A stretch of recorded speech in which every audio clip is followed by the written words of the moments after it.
The first emperor of China, Qin Shi Huang, commanded a nation to unite not only its lands but its very way of being. Under his reign, every cart axle in China was of the same width, every character of writing underwent standardization, every weight and measure adhered to a singular, precise unit. A mind that believed in the divine order, yet feared one ultimate chaos, his own mortality.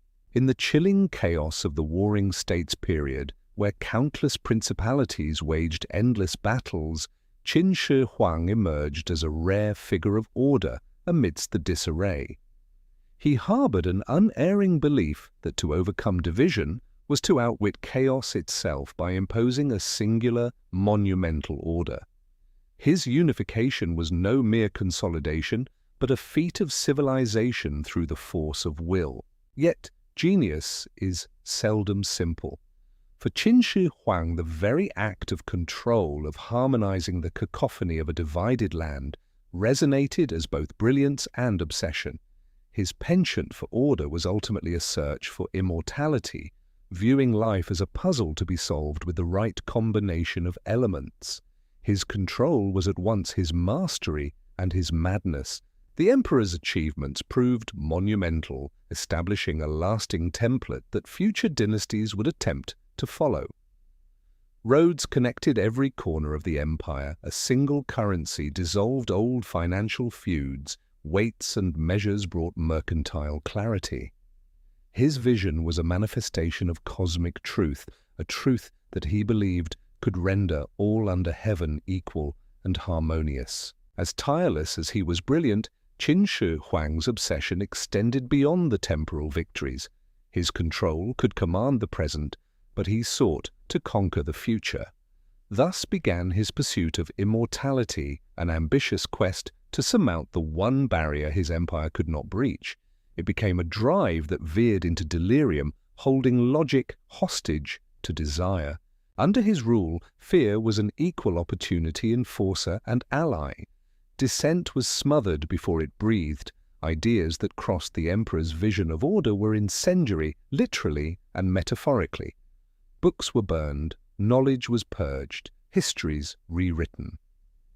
In creating a monolithic truth, he sowed seeds of tumult, cultivating nerves of silence within the court that would never question his decrees. Yet, even as he silenced those around him, Qin Shi Huang could not silence the silent voices within him, the fear of what change lingers after the body's final breath.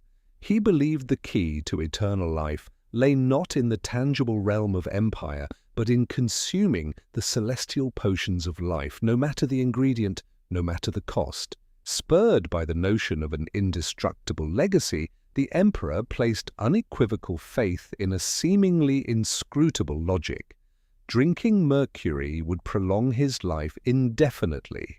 The paradox so poignant that the very substance he turned to as salvation found a way, as poisons do, to become his undoing, illustrating the limits of control when daring to defy the natural course of existence.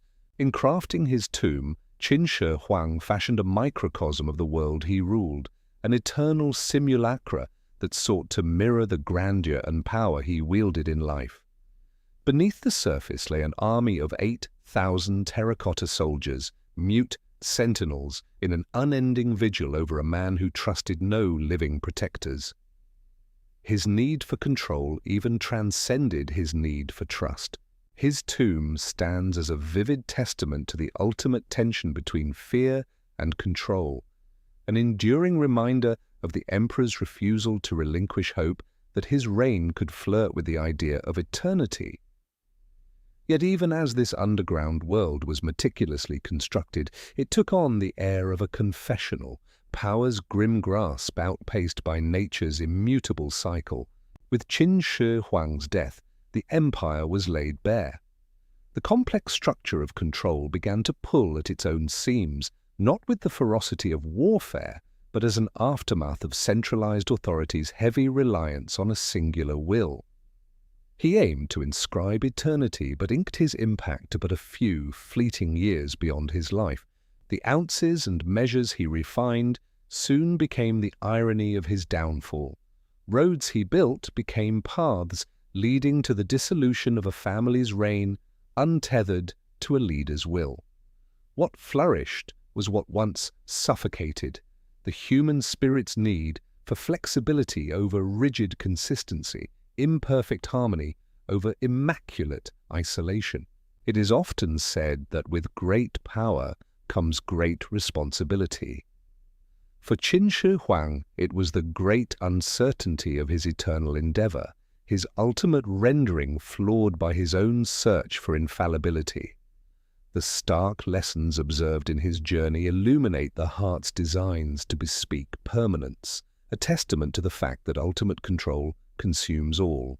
His empire, though formidable in scope, could not withstand the paradox within him, an ambition as monumental as the commands that he imposed.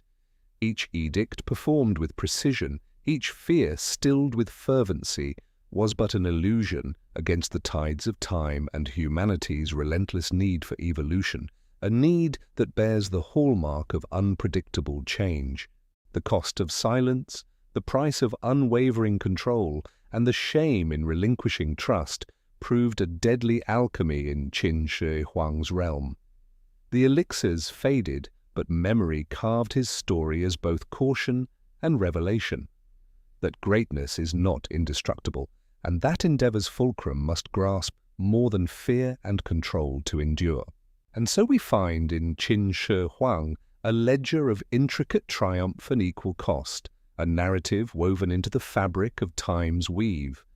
Where others see mere conquest and constitution, we glimpse the vivid humanity grappling with its deepest aspirations and flaws, forging unity, yet trembling before the mystifying question of existence beyond known reach. In these layers of paradox lies the enduring measure of Qin Shi Huang's legacy. The mere whisper of his reign, fragile against the enduring measures of history, brings the sanguine truth of his motto, 10,000 years, to a quieter pause, a beacon to hearts commanding yet vulnerable to the silent core, both pattern and echo of civilization's age-old dance. What remains is his complex dance with permanence, a longing that outshone his own incandescence, fertile with contradictions and implications. Yet the essence of Qin Shi Huang, as with all who dare hold the reins of destiny, is not mere chronology, but the living testament of universal struggle against the confines of time and the assurance of legacy. In the end, there is no clearer paradox than the life of Qin Shi Huang, whose grand ambition of unity crafted the scaffold of his decline.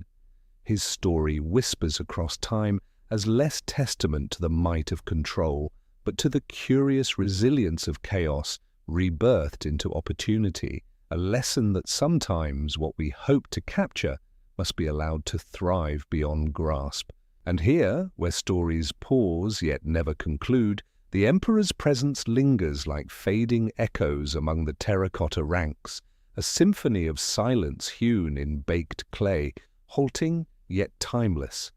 To gaze upon them is to stir a reflection within, resonating the eternal question: how does one hold immortality, a heart that thrives not in undying life, but in the echoes left behind?